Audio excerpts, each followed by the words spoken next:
Okay, William. Nathaniel. I've been telling everyone that I have a podcast. Perhaps you've been saying a similar thing. Yeah, I've been spreading the word to all of my, 193 followers on Twitter, and about 6 of them maybe watch. That's that good stuff. That's the good stuff. That's good money. So this podcast, I think I do a lot of word policing. Not in a political sense, just like, oh, you can't call it champagne, you like that kind of stuff. Oh, yeah. And when I told someone, my friend Mo, I told him that I have a podcast. He was asking if it's on Spotify. He's like, it's not a podcast if it's not on Spotify. And I got upset. Not at him. I got upset internally. And then another friend of mine who's on my level, we were talking about, someone mentioned a podcast that had moved to Spotify, and we're both like, that's not a podcast. I was doing the mansplaining finger. Oh, my. It's not a podcast if it's exclusive to Spotify. I'm just curious, where do you think I'm going with this weird word policing? Oh, God. Word policing in general, the semantics of it all. I have no idea, because I'm not sure where we're going with this semantics game. I'm curious if what it's gonna be about. Well, this is a bit of a housekeeping episode. Okay. I don't know if it'll be fun to watch, but I need to establish that I've been wrong in calling this a podcast, but perhaps we can fix that going forward. Yes. Because in my mind, thesis time, thesis statement, it's only a podcast if you can transfer it to your iPod Nano. Is my theory. That's the metric. Because podcast is, of course, a combination of iPod and broadcast. And let's just kind of jump into it. So, because I would argue that Spotify, because it's part of the deep web, which means any part of the internet they have to sign in to get to, not to be confused with the dark web, which is something else. Yep. Spotify technically is the deep web. You have to sign in to access it. Whereas in my mind, a podcast uses something called an RSS feed, which should be completely open. You just download stuff. So to me, I wrote this down. Spotify is to podcasts what Netflix is to web video. So to me, a podcast should be more like YouTube. You just go, you watch it.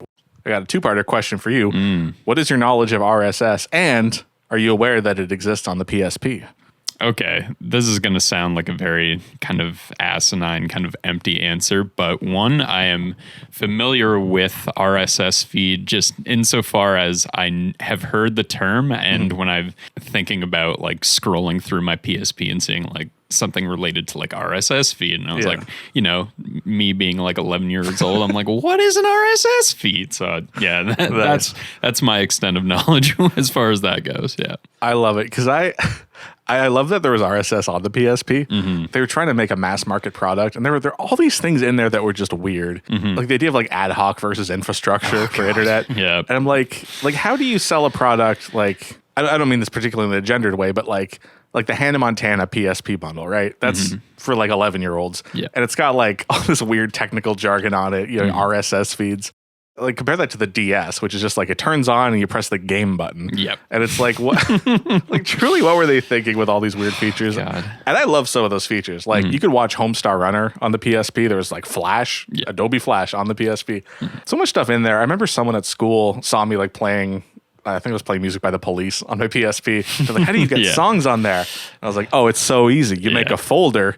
And she was like, whoa. You don't just click a button in iTunes. How do you have a file system on the PSP? I was like, oh, you get the micro S or whatever it's called, memory stick. I feel like we were at the exact apex of like a generation that knew how to manage a file system, and the following generation, which is like iPad kids who are like, what is a folder? What is a zip file? Are you kidding me? I feel like it was like half and half in our high school, at least in my high school classes, where it was like, some of those people, if I said you just like make a folder on the PSP, they're like, what are you talking? What is a folder? Excuse me. It's like anyway. So the PSP, you could download RSS feeds on it. I'm going to load up the icon because I realize this is a useful image.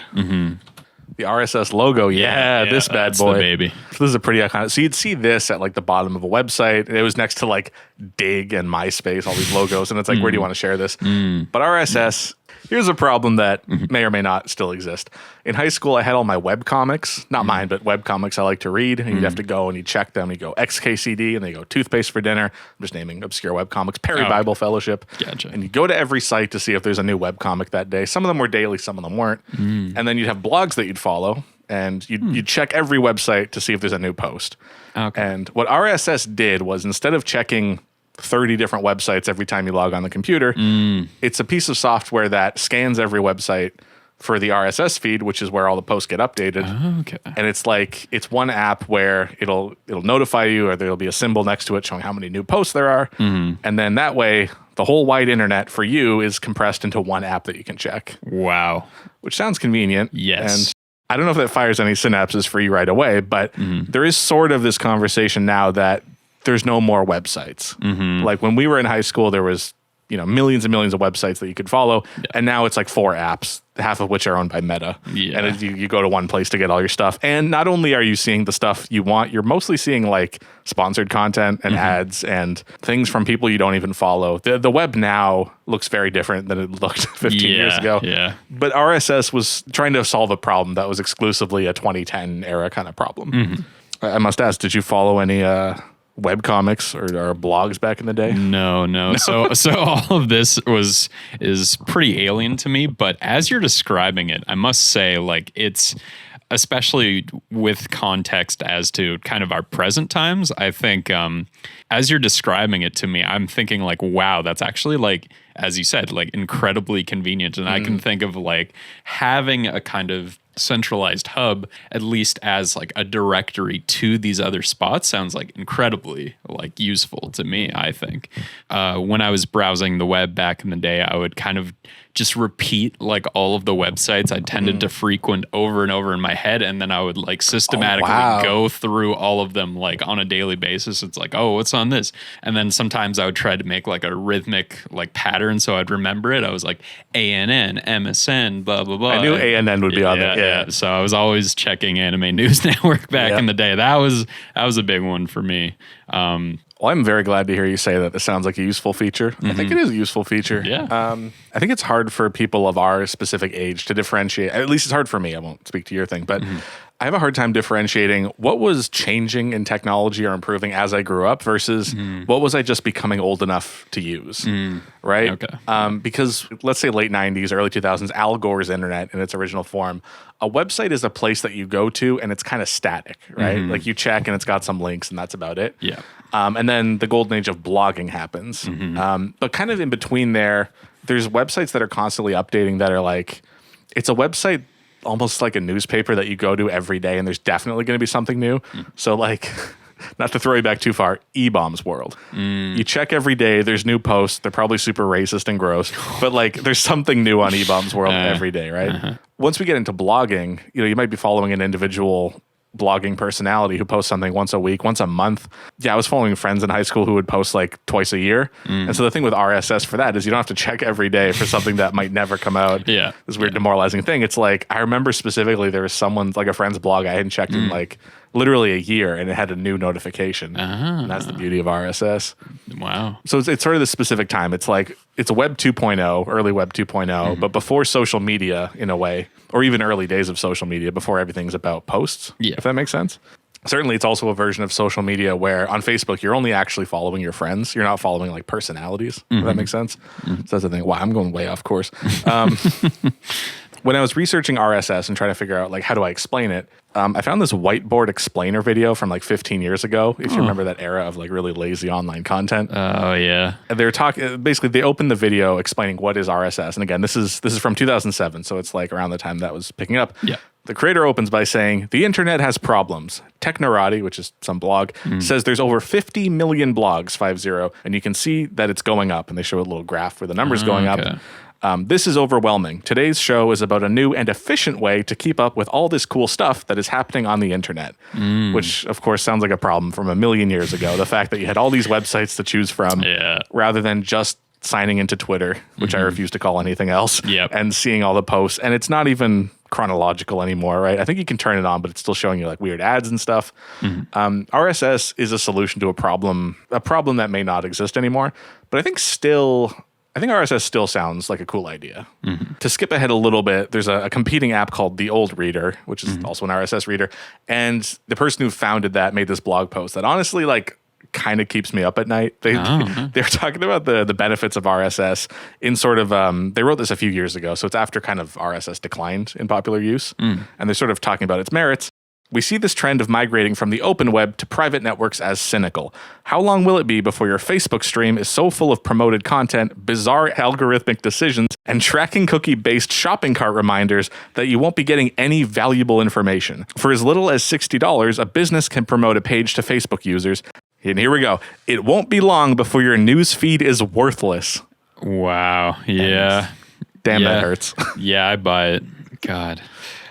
Oh, you've like paused. Like I have something insightful to say. You're just It's feeling mostly just like me lamenting, like, oh my God, like fuck. I'm just thinking about like how many sites I think about where it's like become paid to access and like, and all the like free stuff is clouded with ads for like all these other things. And it's all like financially sponsored and motivated. And it takes away from like the entire ethos of what these things are supposed to do and the nature of what the internet was supposed to be as this like free thing, you know, and accessibility. And it's like, yo, have you checked out this new NFT like with like 20 monkeys? And now they're like, I don't think you haven't been on Twitter too much recently. I've scrolled enough to know that it's all NFT posts or like crypto ads. So funny thing, there's like all these terrible, like actually falsified information and conspiracies from these NFT like ads where it's like Mary Berg. I don't know if you know who she is. Sounds familiar. Okay. She's this like Canadian, she's this very like recent new like talk show host and she's Canadian. She went to Laurier, I think, actually. Okay. Like I keep seeing like as I'm scrolling through my feed, it's like, oh, you see the fucking stupid monkey face thing, oh my gosh, NFT, and it's like Mary Berg in hot water, and then it's like some like photoshopped thing of like her being arrested, and it's like, what is this? And I had to Google it because I was like, is this real? And it's like, no, it's literally like all made up, like this in perpetuity, like all these AIs and like, you know, crypto things have like been perpetuating this like fake news story and like all with all these like Photoshop things. And it's like some really weird scam or something for like some scandal. And it's like literally nothing has happened to this woman. So I just remember like, I can just imagine like what is going on in her mind right now because she's hearing about all this and she's probably like, what the fuck is this? Yeah. So, and now apparently it's hitting Sidney Crosby too. It's like Sidney Crosby getting arrested and blah, blah, blah. Random. And it is just so bizarre. I'm completely lost as to what's going on here. That's amazing. It's like based on all these crypto ads, you might form a narrative about this Mary Berg person. Yeah, exactly. Yeah. It's so bizarre. It almost makes you think of like if you watch like those angry like Star Wars pages on YouTube, you're like, oh wow, Brie Larson's gone on a crime spree. Yeah. Every post, which she's never been in Star Wars, first of all, but every post is like she's been stealing credit cards and punching children. And you're like, what? This is terrible narrative. Yeah. She is wild. And I think this quote, this blog post that I just read, like he's talking about Facebook in particular. I think he's trying to refer to social media more broadly. Yeah. What's funny is, I don't know if you go on Facebook anymore, it's all content from people you don't follow. And it's not even all sponsored content. It's like a random page that I have no interest in. It's like, have you seen this post? Because probably no one of our generation's posting anything there anymore. Yeah. Let me take us a little bit closer to On Track, the word podcast. Yeah. So a bunch of things happened. So obviously the word podcast is referring specifically to the iPod. Yeah. The word was coined by Ben Hammersley in The Guardian in a 2004 article titled Audible Revolution. But what to call it? And this is a quote from Ben Hammersley. But what to call it? Audio blogging, podcasting, guerrilla media. I don't know what they're talking about there, but podcasting seems to be what clicked. Now, the way this is written, they're sort of like just mentioning this as one of the options. Did someone else call it that earlier? And I think terms like this are hard to find like the exact origin. Yeah. What I was more curious about was when did Apple first say it? Because it's not a word that Apple made up, right? So, and I was curious, when did Steve Jobs first say it? So let me go to, here we go, June 2005. There's a press thing. What do they call these? Press release. Apple takes podcasting mainstream. And so iTunes 4.9, they included podcasting as like a built-in feature. And so like there's a little thing on the side of iTunes that says podcasts. And so it's built in now. You don't have to download. Because originally the idea was you download the MP3s and then drag them into iTunes. And so this kind of streamlines that. And I will say, like, I didn't have an iPod in this era, but I can imagine, like, before podcasting was part of iTunes, if you just had them in your iTunes library, you're, like, shuffling through your songs. I've actually, I believe I had that experience because because of Ancast, I think. I think I tried to, like, download a few episodes or something, and then I think At one point, I think it was automated. So it would download the next podcast episode like automatically. And I don't think it would entirely be organized too. So yeah, just essentially that's what happened. Like I'd be listening to a song and like jamming to something. Then it's like, oh, the fucking Ancast like jingle comes up and like the disclaimer and everything. I'm like, oh my God, like what's going on? And so I had to like manually like go into my iTunes on my computer and be like, all right, move that or remove it or blah blah blah. So yeah, it was a pain. Yeah, because if you weren't, depending on who you were, you might have just had like a bucket of MP3 files. It would have shuffled between them. I had that on my PSP for a while, so it'd be like the Grace soundtrack, and then Beauty. Welcome to This American Life. I'm Ira Glass. Like just quite jarring, right? Yeah. This is Apple's first time mentioning podcasting, so they just say it right here. Weird thing about this era is, I think in 2006, so this is a year after this, 2006, Apple started to like threaten to sue people who said podcasts. Whoa. So, which sucks, right? Like that's a dick move. Podcast Ready was a company, and they made a program called My Podder, which is a terrible name, but it's not. It shouldn't be illegal. Right? No, you can't outlaw bad taste. You know what I mean? The Global Geek podcast host, Dave Gray, wrote Apple a letter like, what is going on? And Apple responded, Apple does not object to third-party usage of the generic term podcast to accurately refer to podcasting services. Sounds like some weird like HR copy or legal copy, because they were actively sending cease and desist letters at this time. Yeah. So I don't know what's going on there. Apple's history with like, I know I say I'm policing the term. They were literally lawyering up and policing the term. Yeah. So I'm not sure when podcast became safe to say. I know if you know John Hodgman, the comedian, he refused to say podcast on his podcast for years. He probably does now, but and part of his shtick is that he's like jokingly being like the word police and the grammar police, so it's probably a joke. But the first time Steve Jobs says it, so this is an Apple press release from June 2005 where Apple says it officially. Steve Jobs says it out loud at the Apple Music event later that year in September 2005. And I want to talk about the Apple Music event, September 2005. I'm going to bring up a clip of it. Okay. There's been 7 million subscriptions to podcasts. This is part of his like big keynote. Look at how well podcasts are doing. Yeah. And they're sort of taking ownership of that, which is funny because it's an emergent communications medium. The reason I think this is such a funny event, so it's the first time Steve Jobs says podcast. Around this time, there's a lot of rumors. So this is 2005. Huge rumors about the iPhone, because obviously they've already started working on it. Every journalist is going into this event like, is Steve Jobs going to announce the iPhone? And what he does announce is the Motorola Rocker E1, which is actually called the iTunes phone. Everyone hated it. Like every journalist here was so mad. Wow. They're like, you brought us here under false pretenses. Like we were here to learn about the iPhone, and you just gave us a phone that could sync like an iPod made by Motorola. Everyone hates it.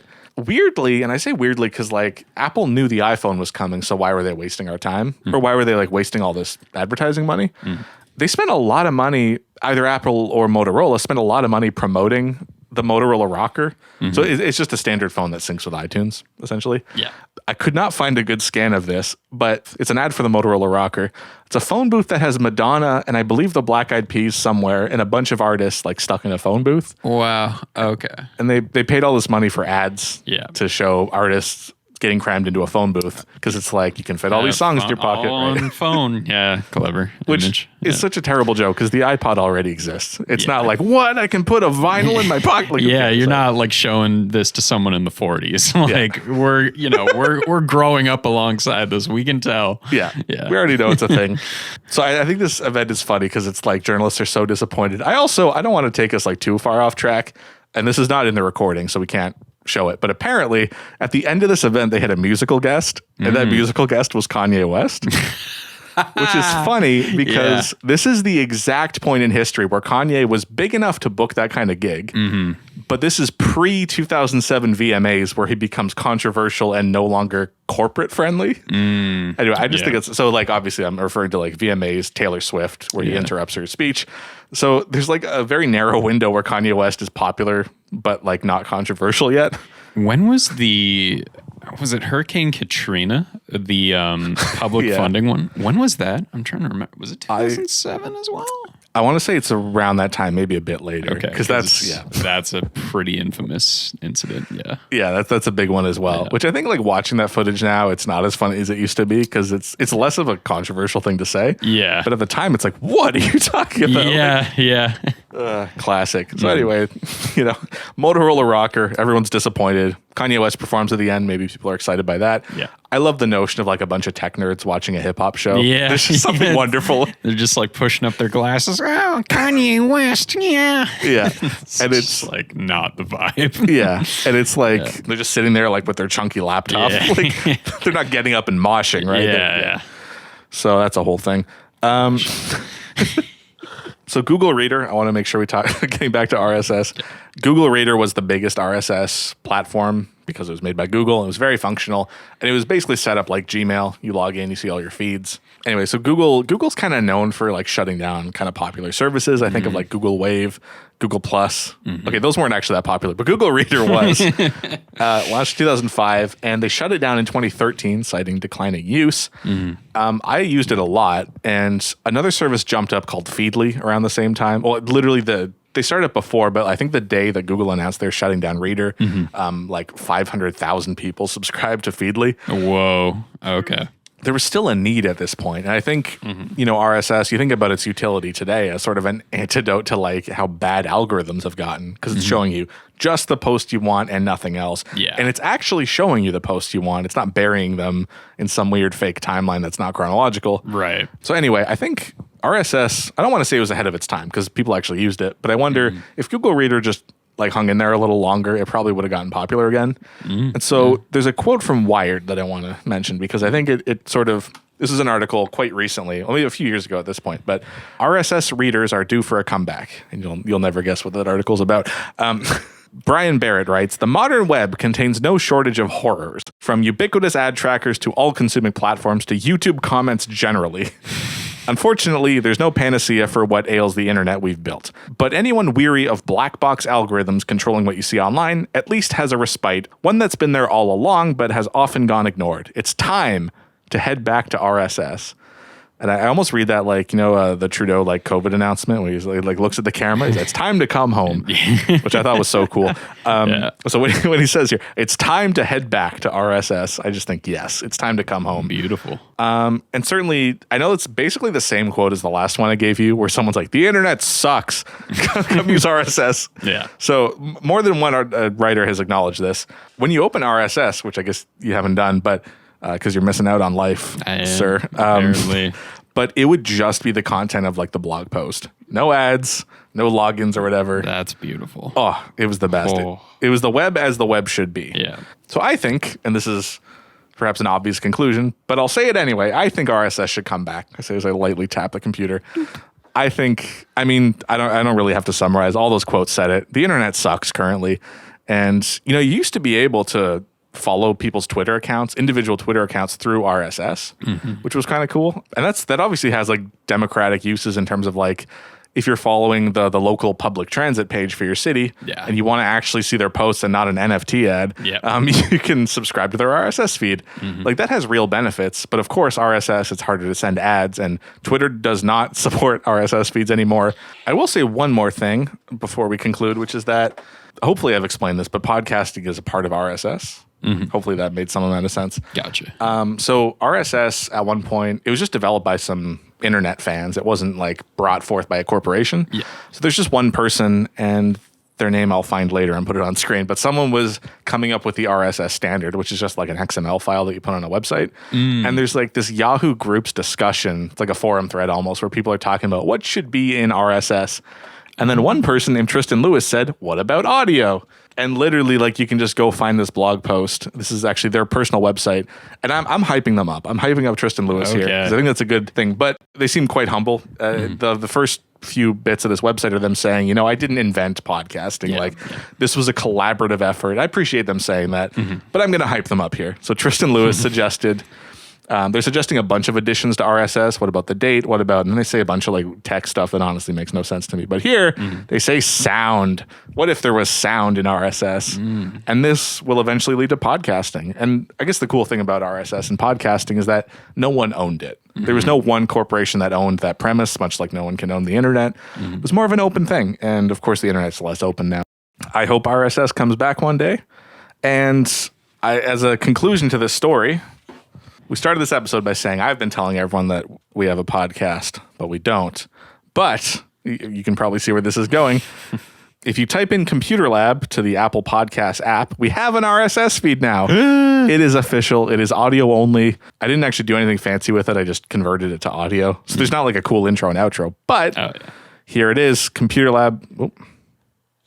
Computer Lab hijinks on the Apple Podcast app. No ads. Just the real shit. Just cool people saying cool stuff. And let's listen. We're back to this episode that I've told you in advance you might not like the subject matter initially. I'm antsy. All right. Okay. Let me just open with a question. How does it feel to be a failure? There we go. Yeah, the perfect cutoff too. Bringing it back. So we're on RSS. I'll put a link in the description. And we're on the Apple Podcast app. So you can download it, transfer it to your iPod Nano, and enjoy Computer Lab hijinks. So we now have a podcast. I wish I had like a bell. I could ding. Anyway. We got to go, cut the ribbon. All the all the core. Yeah, we don't have, we don't have anything. I'll close this. Don't have anything in this computer lab. I'll just close my laptop. There we go.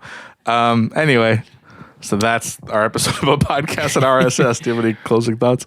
We have now been christened as a podcast, so there's legitimacy to our title. You can watch us now. It is okay. There we go. So we're now a podcast, and I know I was already saying podcast, but now I can say it and feel good. I can unclench my butthole. We cannot get hypothetically sued in a theoretical situation by Apple anymore. Yeah. In times of yesteryear. Yep. There we go. Anyway, thanks for watching this episode. We'll see you next time. Woo!